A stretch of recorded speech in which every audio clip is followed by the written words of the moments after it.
Hey, good morning, good afternoon, good evening, wherever you're dialing in from.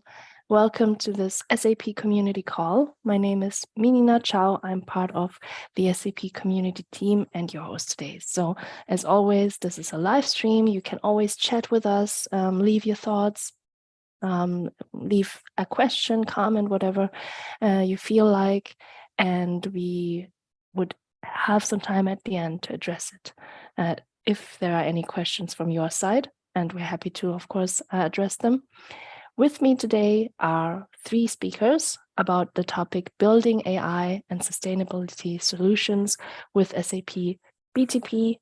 And those are Alice Magnani, Cesare Calabria, and Hadi Harris. We will start with Hadi, and yeah, with that, I think we can start the live stream.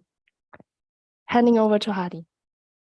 Thanks a lot. Hi, everyone. Yeah, let me start sharing the screen.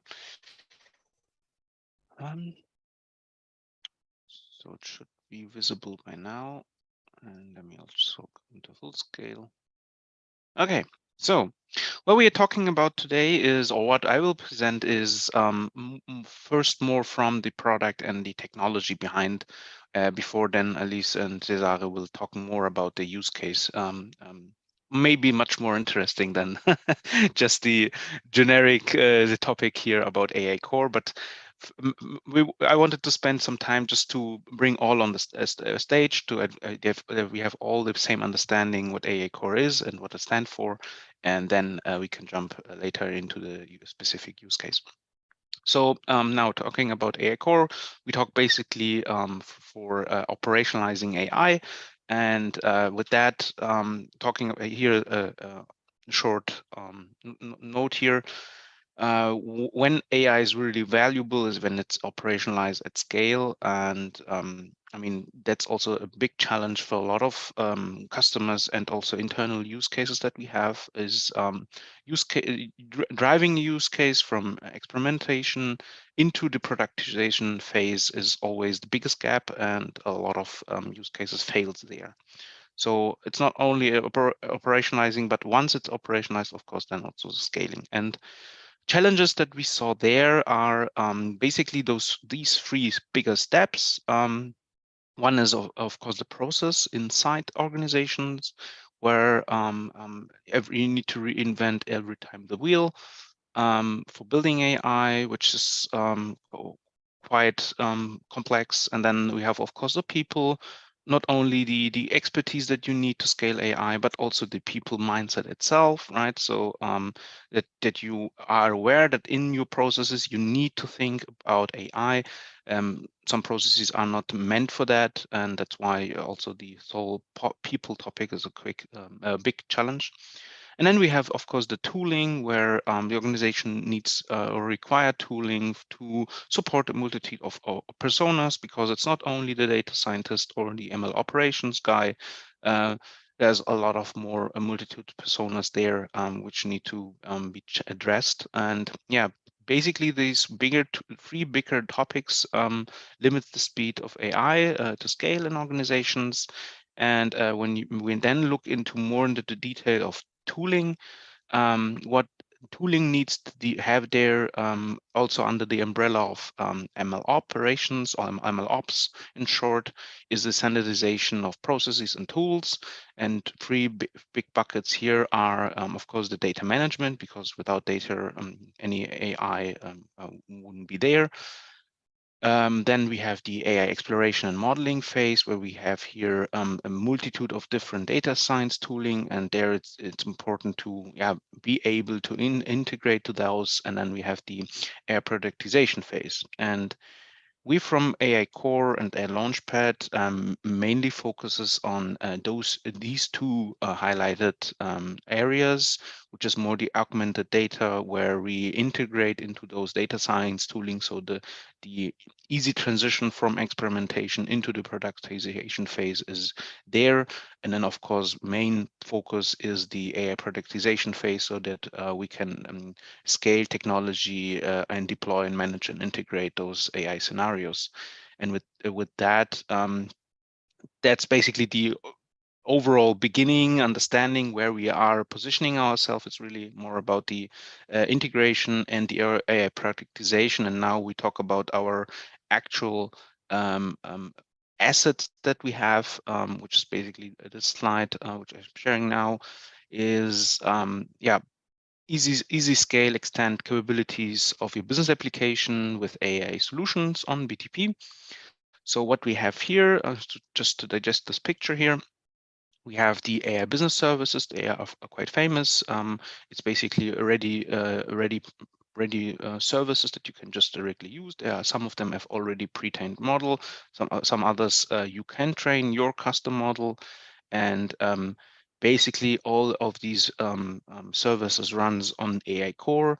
For us, our runtime to be able to serve such big scenarios and services, but also you are able to do your own content here, and which is this gray box here on the same runtime like the AI business services. And maybe your content is much smaller because you have just a few users, or it should be even that large than one of the AI business services, which is also possible. And if you look here on this map here or picture, you see that we have the standardized AI interface, which combines basically already, it's one layer so that you can really think of, you connect to this one interface and can use all of those assets with this one standardized interface, so that you don't need to spend so much time integrating all those things. And with the standardized AI interface, we have then also the capability to connect to the right-hand side to AI Launchpad as a ML operation cockpit, let's say, where you can monitor, operate, and manage your own content or one of the AI business services. So that's the overall picture that we have. And if we now jump more into AI Core and what we deliver there, we have this picture here. Illustration, which if you boil it down to what delivers you AI Core as core functionality, it's basically orchestrate AI workflows and serve model inference in a scalable manner. And orchestrate AI workflows is basically running executions like training job or pre-processing job or. And then on serving side, it's basically the model deployment so that the model is available and then you can call the model for predictions. This again under the umbrella of the standardized AI interface, so it's easier for you to interact with the REST endpoint. And then we have some capabilities that I will quickly touch on is the continuous delivery part, the multi-tenancy, pay-per-use, and performance on demand, all under the infrastructure of a fully managed service, proven open source runtime, and AI open to any AI framework. And with that, you can then think about, okay, once I have this built on AI Core, what's the core strength here is to, of course, integrate it into SAP applications like S4, or even integrate it into a custom application on BTP with a CAP programming model. And on the lower hand, lower on the lower bottom side of the slide, we have the data sets here where you can connect to HANA Cloud, which is the data lake files, or external cloud storages or on-premise sources via the cloud connector. So that's the overall picture, and now we will jump a bit more into detail. What are there some value propositions here and what core functionalities here that might give you some advantages here. So coming to two key statements, we have deploy confidently and integrate natively.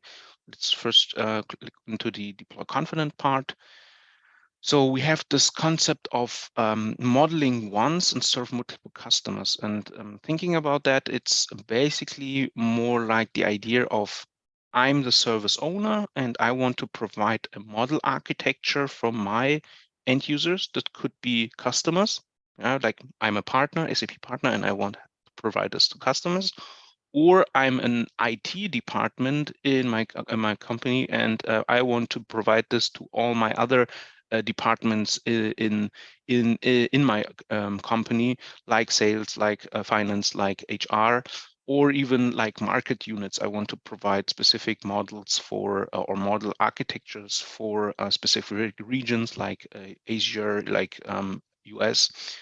And how to do this is basically we have this concept of multi-tenancy, so that you can really isolate those runs and AI executions, and even provide an model architecture, so those people like Bob or Hugo, um, doesn't matter if this is a customer or a market unit, can train on their data, on their specific data, and you just manage the overall solution, but give them the option to customize the AI model. And that's the idea of model once, and then providing is to the end users, and those can then customize their model.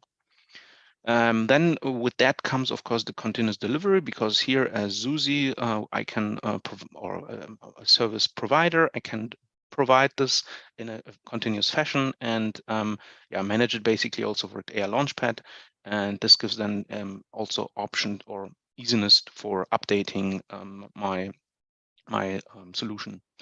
And on the other last point here is, of course, consuming AI services like Bob, Hugo, and so on.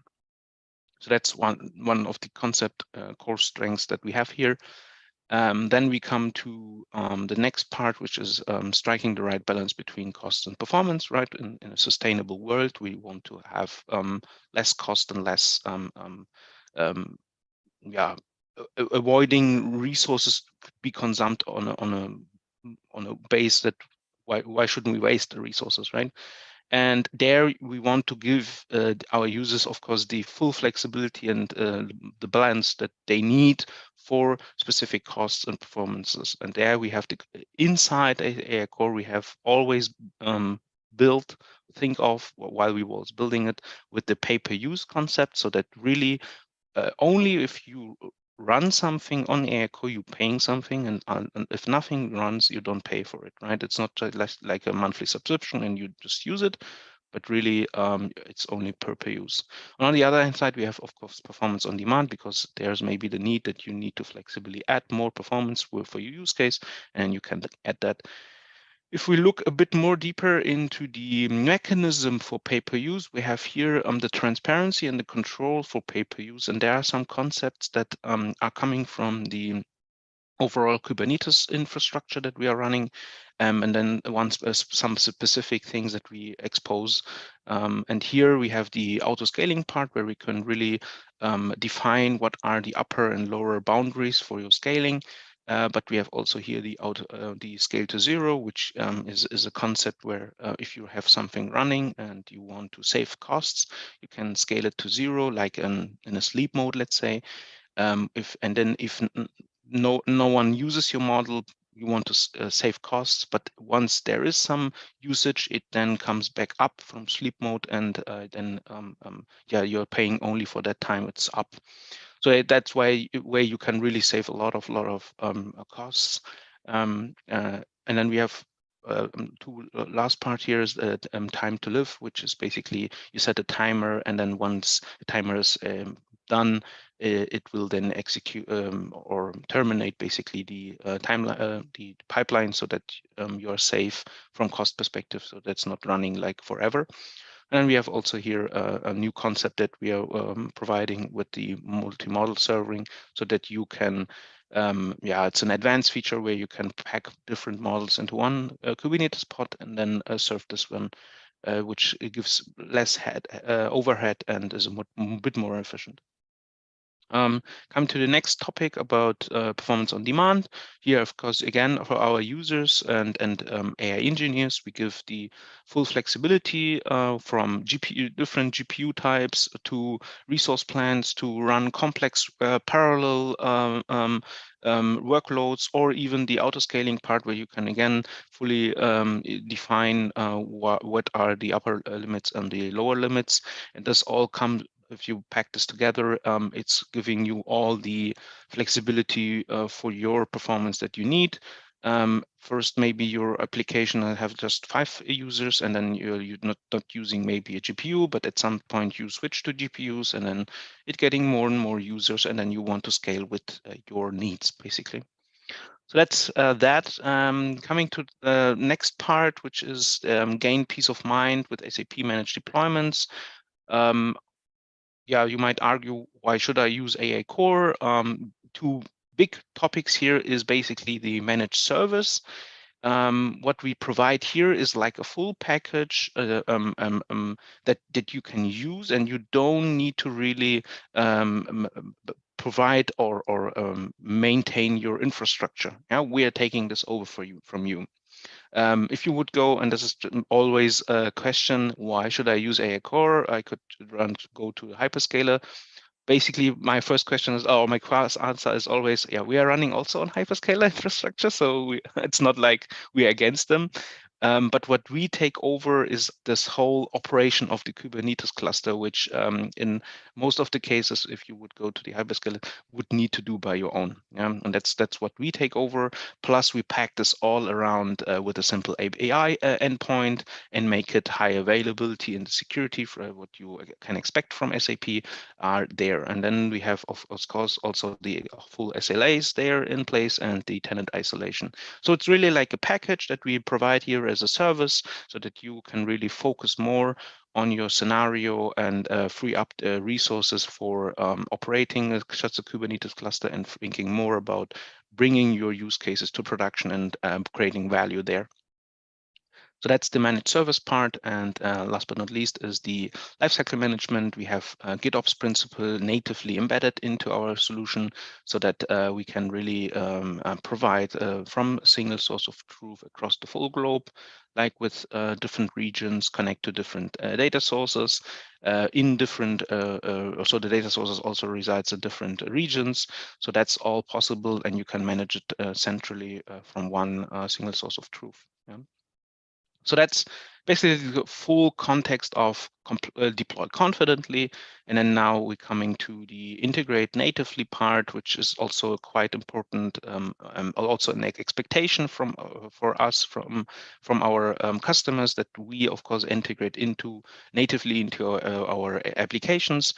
There, there from technical point of view, this again boils down to the standard AI interface that we have. And as you see here now, for an business application, it's quite easy to connect to our standardized AI interface because you only need to implement the connection logic once, and then you can basically, as you see here, also spanning, switch or further add AI services that we have in our portfolio. So let's assume that you want to have like a case where you analyze receipts.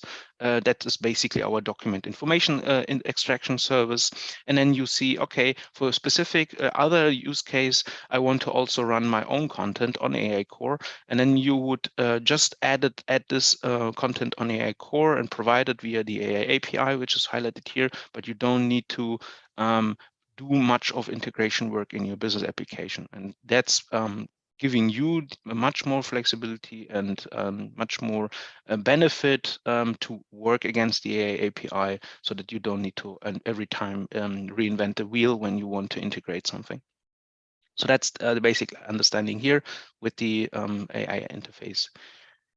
And then also what we have here from productivity tools, this is a product outlook, where what we want to deliver is, of course, the much more easiness between Business Application Studio, which is the BTP IDE for a lot of a developer and application developer. And what we want to deliver there is a specific AI development kit where you can use AI or connect to AI Core and create much faster services that you can integrate into your application and then can basically use it, right? So that's our outlook that we are having here. Yeah, so that's the idea that we provide also where we are integrated into Business Application Studio so that application developer can use that.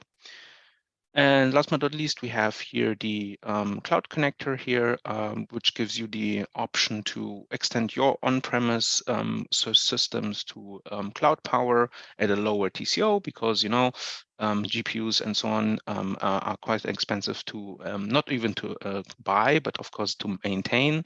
And what you can do here is to extend basically your on-premise sources securely to the cloud.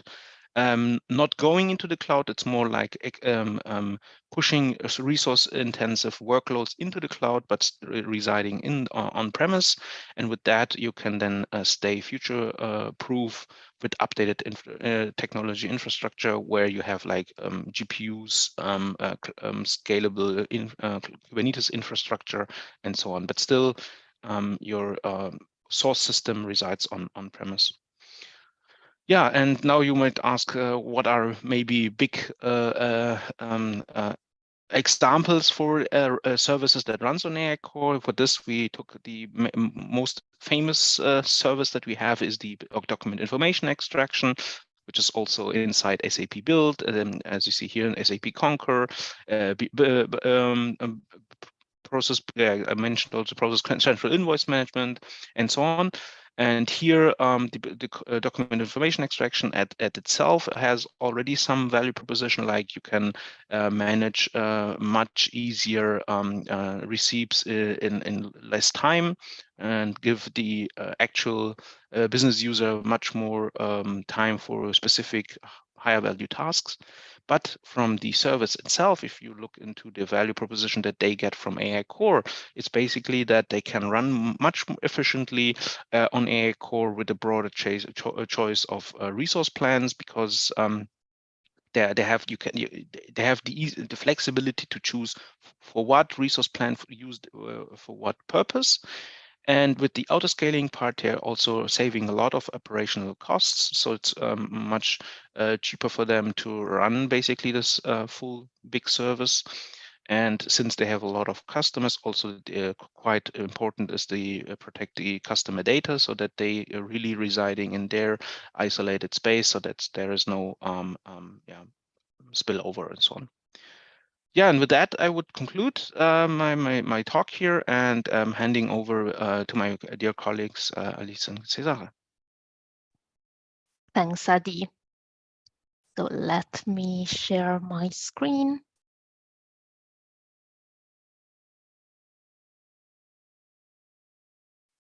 You can see my slides, right? I hope. Okay, yeah. Perfect. So hello, everybody.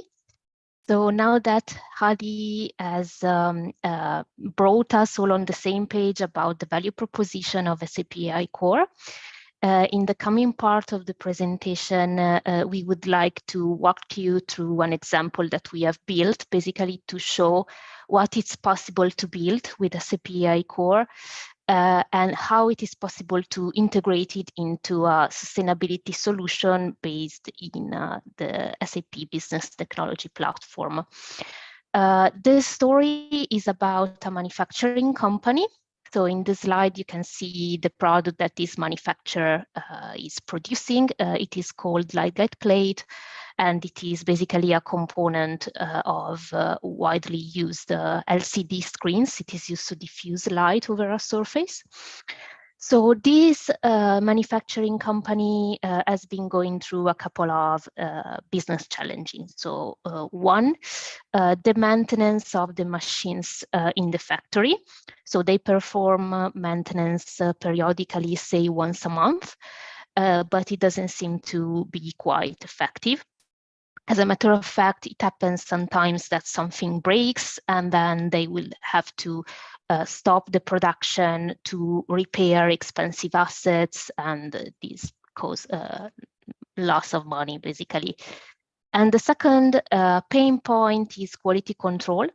So quality control is done by employees manually, and it is very tiring for employees and also prone to errors. So what happens is that end customers can sometimes find defective products in their batches, And as a response, they will send back the entire batch of material to the producer, which causes a lot of loss and also material waste.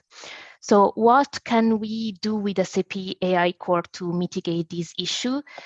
So first, we can think of adding a camera into the production line and to automatize defect detection and the quality control by building a computer vision algorithm to automatically inspect the product. Then second, sometimes sound is a good indicator of the health status of the machine. So what we can think of doing is installing microphones close to the assets and building a machine learning model to tell if the sound of the machine is normal or if there is some anomalies that is tell us it's worth to schedule a maintenance.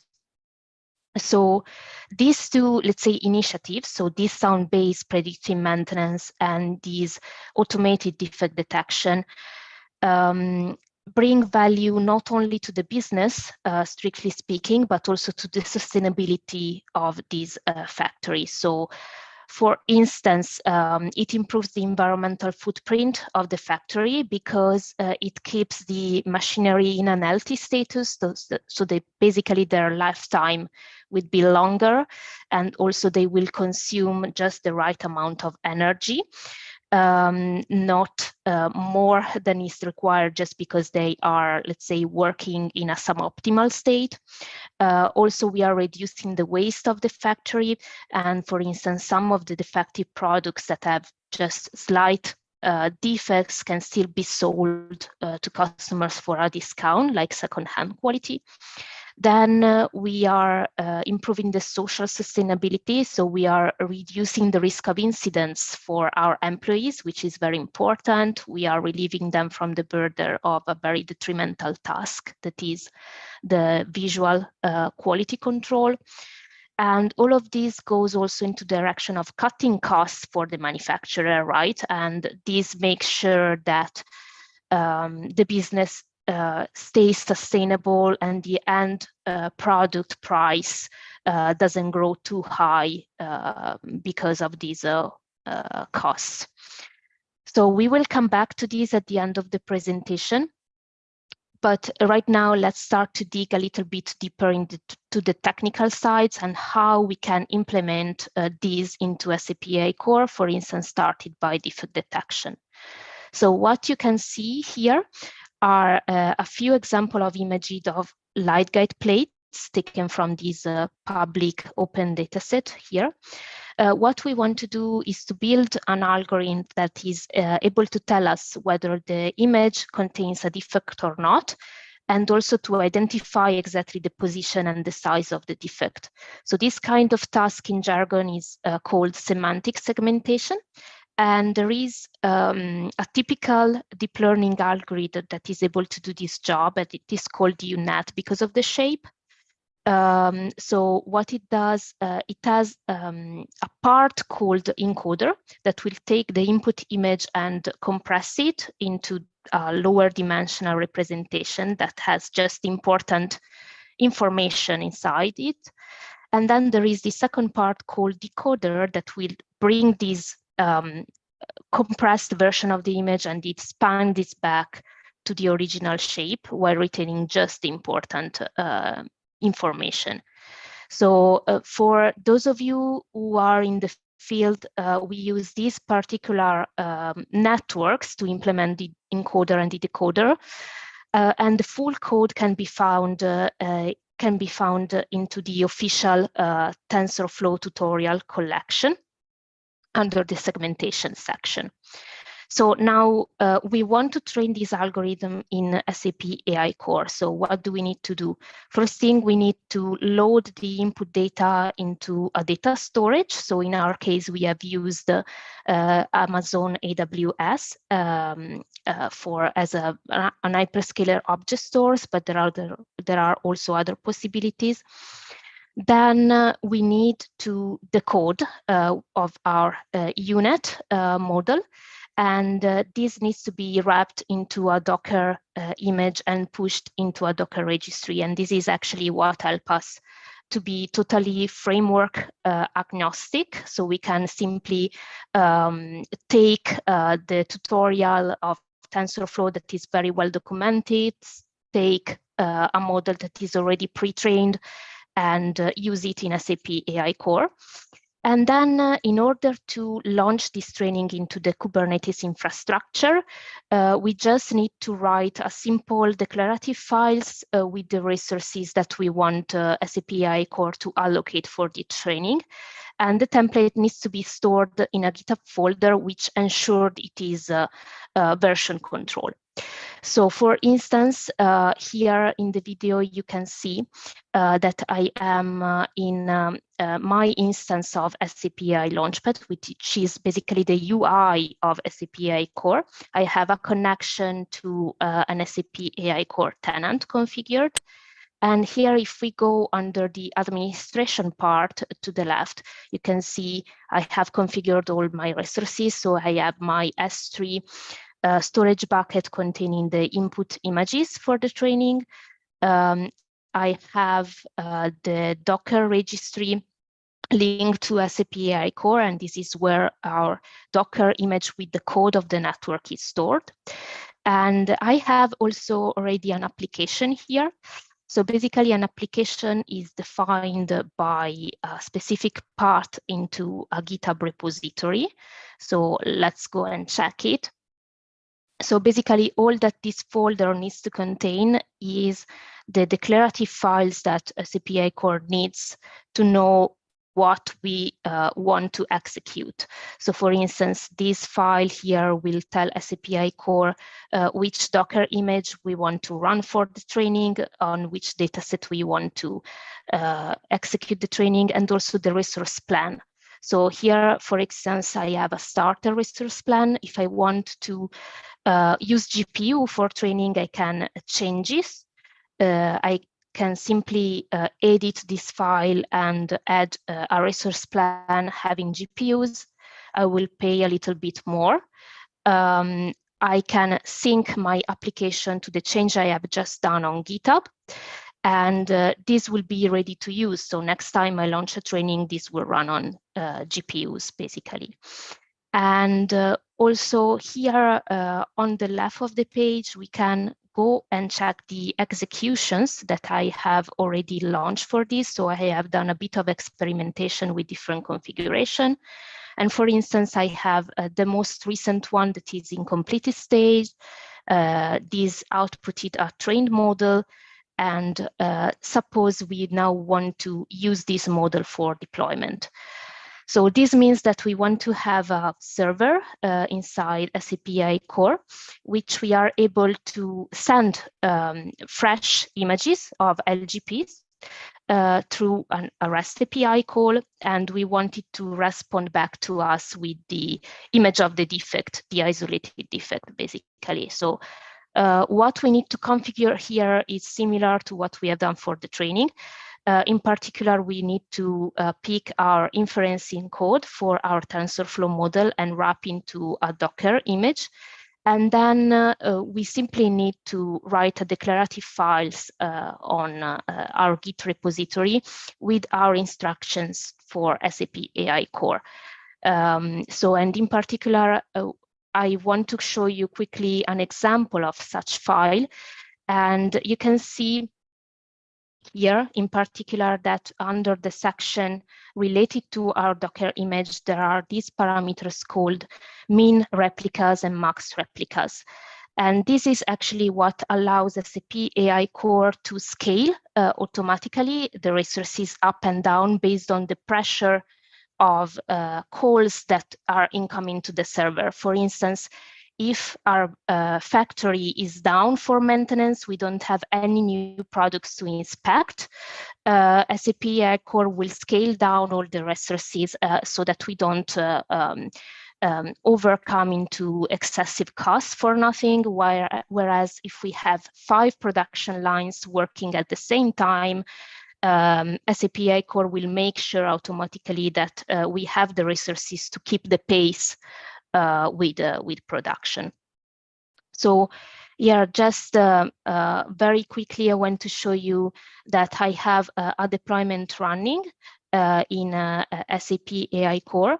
And whenever we have a deployment into a running state, SAP AI Core provides an URL, which is the endpoint where we need to send basically our input image. So what I can do is, for instance, very simply in Postman, I can insert this URL, and I can test the deployment by sending an example of image, right? So this very long string that you see highlighted here in blue is correspond to an input image that we have just encoded into this base64 format. This is the way we can send image through an API, basically. So not very nice to see, but however, this is our incoming message, our request, and SAP AI Core responds back quickly with the defective area that it finds in the image, and also the image of the defect. So if I visualize this long string down here as let's say in a more let's say human readable way, you can see this is the response that SAP AI Core has gave us. And now I will just hand over to Cesare, who will explain how to integrate this into an application inside BTP. Yes, thanks, Alice. So yes, we have seen how it is possible to, let's say, consume this defect detection model, sending an API call by means of a simple client like Postman. Actually, this operation can be executed also inside an application developed in SAP BTP, for example, with the cloud application programming model. And in our storyline, this is exactly what we have done. So we integrated this API model, that is a defect detection model inside a CAP application. So here in this slide, you can see the architecture for this smart factory application. It does accomplish too many tasks, as you can see here. One of them is the automated defect detection. Basically, the application takes the images coming from the camera we imagine to place in our production line, and it sends the images to AI Core for the scoring, for the inference. As you can see from the architecture, we added also an SAP HANA Cloud instance that is used to persist the results of the inference process. Next slide, please. On top of this application, we have built also a UI, because it's useful to have, let's say, a way to check the insights we can get with these artificial intelligence models. So if we imagine now that I am a quality inspector, in this UI developed with SAP Fiori, basically I have a tile that allows me to access the insights by computer vision. So there is a specific tile here that I can click on. Yeah, thanks. And so from there, I can access the overview, an overview about the quality of the production. Actually, this is an aggregated view obtained from the inferences obtained with the defect detection model. So here you can see the number of good items produced, labeled with Y, and the number also of defected items that we produced in our production line, labeled with N. If I, for example, click on N, I can also have more insights. For example, in this view, we created a very simple chart to display the number of defected items produced on daily basis. So this is very good for checking. And below you see the list of defected items. One can also click on them in order to get more details. In this view, for example, for this particular item, you can see on the left-hand side the original image coming from the camera, and on the other side, the segmentation map produced by the defect detection model. We designed this application in order to have a button to require an additional inference. So let's click on it.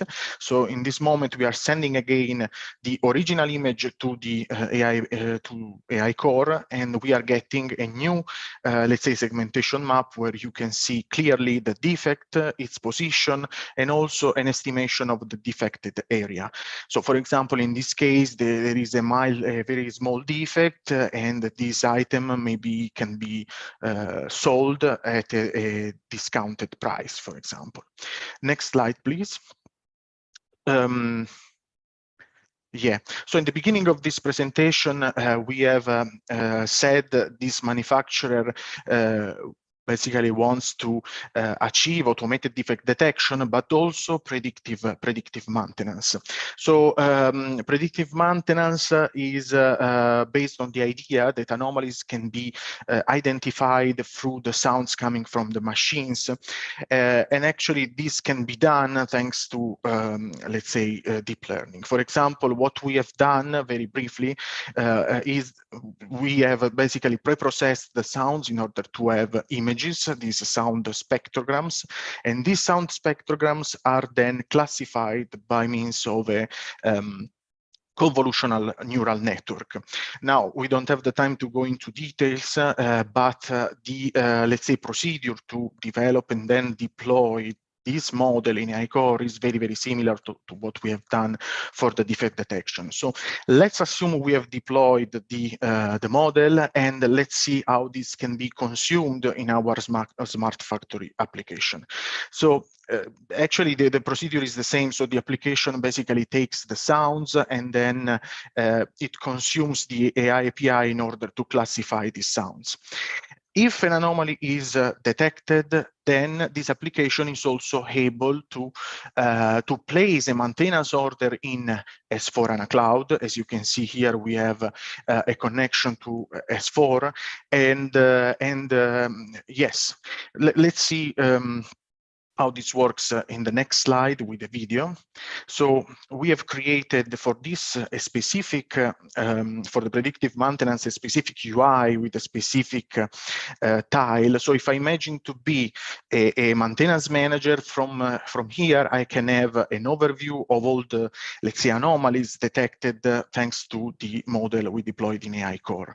So if we take, for example, the most severe one, this damage noise, we can see all the let's say, issues versus time, and we have also the list in this view of all the anomalies. We can take, for example, the most recent one, and so we can see the details about this issue.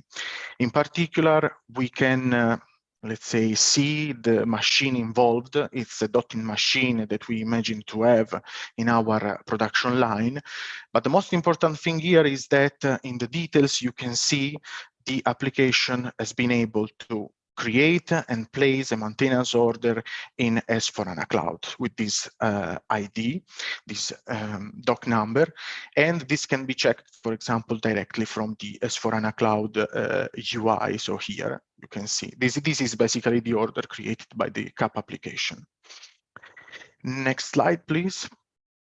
Okay, so usually it's also good to have a way to, let's say, understand the benefits coming from the usage of AI models, right? So one maybe wants to, let's say, inspect the maintenance costs on, or maybe one can, let's say, may want to to check relevant KPIs. So in order to do that, we thought to include in our architecture some specific interactive dashboards built with SAP Analytics Cloud, that is our tool for BI, planning, visualization in general. You see from the architecture, we included also a live connection to SAP HANA Cloud in order to get the data to be visualized. In the next slide, so let's see how this can work. For example, let's assume I am an employee who wants to check the costs, the maintenance costs. I have a specific dashboard for that, this review maintenance cost. I can click basically on it and access the dashboard. Here we have created a simple chart showing the maintenance costs versus time. So you can see in the first part that in 2020 we have many spikes, and instead in 2021 the trend is more flat. The difference is basically the predictive maintenance we introduced in 2021, because the spikes are due to the fact the machines in 2020 were frequently in breakdown.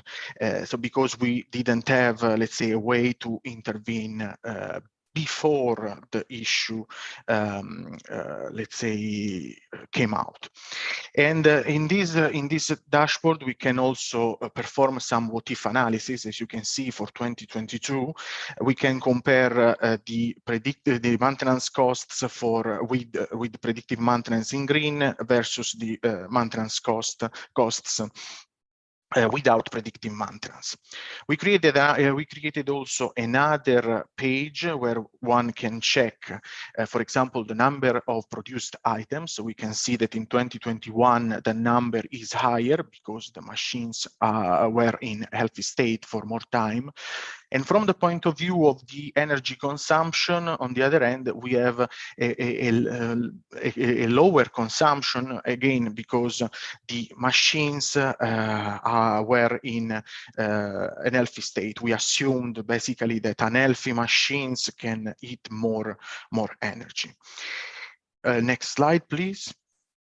So unfortunately today we don't have the time to go into all the details, but the material about our storyline has become an open SAP course that you can, let's say, access from by clicking on this image in this slide, and also the code we developed is available on GitHub. Next slide. So if you're interested, you can check it.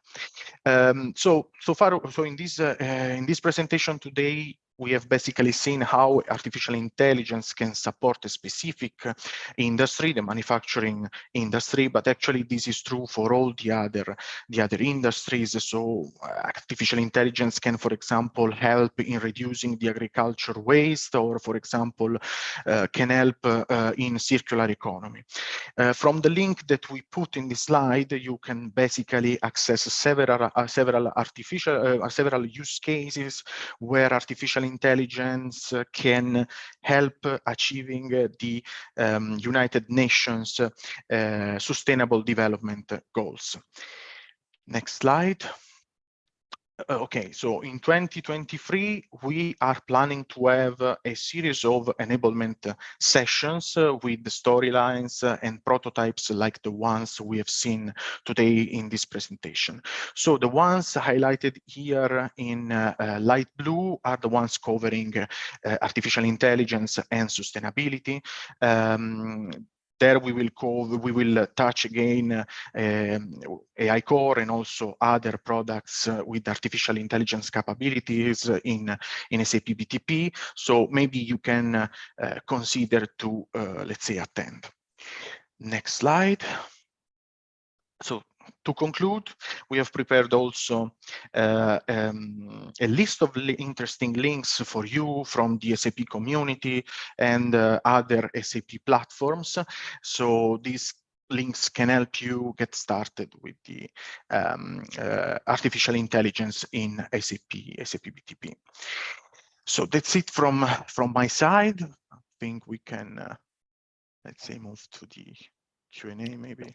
Yes, thank you very much for your time and for your presentation to this very, very interesting topic in detail.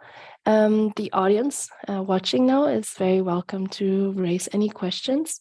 Maybe we can start with a few to give you an idea, inspiration into the questions that you may want to follow up on. So yeah, when we talk about the model, how can we check the accuracy in AI Core? Maybe that is something you want to share further.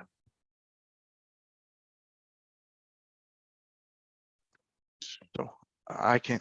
Oh. No, yeah, no. Cesare, please go ahead. Please go ahead. It's no. right? No, I was just about to say that it is possible in AI Core programmatically to define your, for example, your specific metrics if you want to monitor the performance. This can be registered inside the AI Core and then redo, for example, to plot the metrics, right, and check the performances. So this can be done. Unfortunately, today we didn't have the time to cover also that part, but yeah, if the audience, let's say, access the Open SAP course, there is much more information about it. I don't know, Adi, please. I was just saying, I wanted just to say that. From pragmatically point, you're fully right. Nothing to add there. The only way that maybe we want to also add is that the AI Launchpad gives you also a capability to compare different metrics from different models. Of course, the metrics that you as a use case owner need to provide, but then you have the generic framework which we provide in the AI Launchpad, where you then can compare specific metrics from different models, be it in a chart or in a tabular fashion. What is up to you, but yeah, you have both ways. You can do it programmatically, as mentioned by Cesare, and also in a more UI fashion. And then we have also in the reference architecture that we saw from Cesare, you could also expose this, of course, to any dashboard building tool like SAC, and then you could also see it there. So there are multiple options there, of course. Yeah, but the two main parts would be the programmatic approach or the AI Launchpad approach. All right. Yeah. Other question is it possible to automate the retraining of the model after a certain interval of time, and if so, how? Quite good question. I'm happy to announce here also that we recently shipped a new feature which is called scheduling. You can now define just in any other tool your specific time frame when you want to execute a new training. You could do it one time or in a recurrent basis, like to say, I know that by each of at the end of the month, I get new data, and on top of that new data, I want to train. So then you can set the timer, let's say, and then it would start retraining. How to do this? To answer also that question is you can again do it programmatically from a core perspective with the AI API endpoint, or in a much more easier way to set your recurrence via the AI Launchpad in a new tab that we introduced with scheduling, and then you can define it there and map it to your training run. All right, yeah, that's good to know. There's a question from the audience. Can BTP be used to implement SAP effectively? I think it was meant SAP AI Core. If not, please, please let us know in chat again, Oscar, if that is what you meant.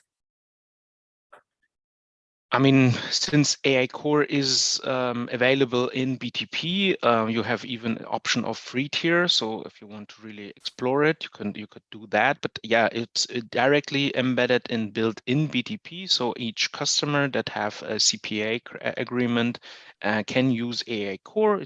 They need to entitle it and then in the BTP overall architecture, as we saw also from Cesare, is you really just integrate it into your CAP application, let's say, or any other solution that you have there, and use it. Of course, there are some certain things that you need to configure, like with any other runtime, right? But that once that's done, you just use it there.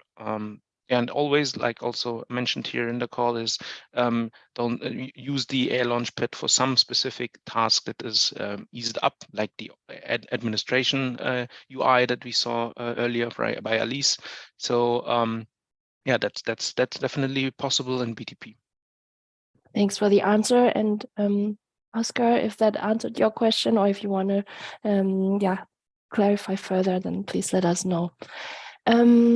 How about a machine learning library in AI Core? Is it being provided with AI Core? Also, really good question. Yeah, I'm glad also to announce here that we have also a computer vision package, which is available via the PyPy, which is the Python repository for packages. There, it's like we call it content package, where an end user don't need to spend so much time for specific architecture and thinking how they need to create this. What we provide is the content, so that they just drill it into their AI Core instance, and then they can just use it for any specific computer vision case that they want to detect. One customer used this content package for their water meter solution, so that they can detect the digits on the water meter. But of course, you can use it for any other generic image detection case. So that's one of the content packages. And then we have also several others currently in pipeline, which I can't as of now disclose. But yeah, we are working also on content that we can make available in the open source space, and then you can drag it into your Python image, Docker image running on AI Core, and then you can basically use it. Awesome. That sounds good. Thank you. Yeah, we heard a lot. We also know where to find you guys and how to connect with other community members on the topics AI solutions and SAP. Check out SAP Community. Raise your questions if you have any following this call. There are always other experts, and of course the experts you have here that can address them, right? And of course, blog posts that are being written from colleagues, but also peers all around AI. Yeah, I think with that, and also the Open SAP course, you have a lot of food for thought, learned good stuff now. And yeah, if we don't have further questions, let me quickly check the live chat.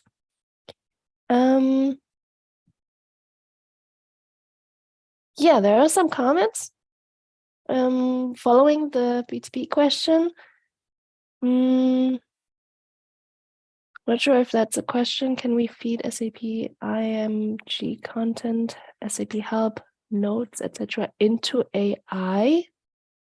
Okay, can we feed SAP IMG content, SAP help, and notes, etc. into AI? I think that is a question. Yeah, I guess it goes into this whole topic of large language models like ChatGPT.